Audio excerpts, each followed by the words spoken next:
2 días ya pasa después un víctima también del abducción, ella hala na si Rawai Zamboanga del Norte del lunes tarde.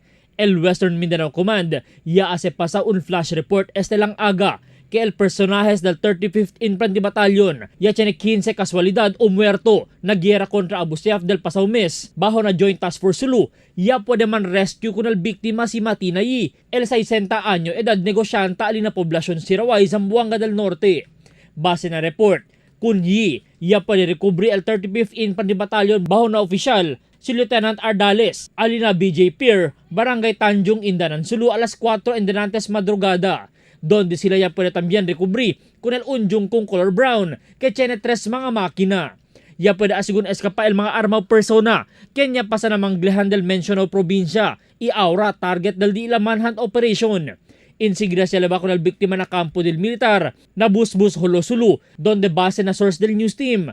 Bien maluya el biktima por causa na kansansya i ambria pasa na mano del sumakautor. Taprikura pa sabi el militar si ko sa grupo ella pa sila man encuentro. Siendo manada ahora diferentes grupo el taman kidnap itabende lang con el di na mga biktima para con el grupo del Abu Sayyaf na Sulu.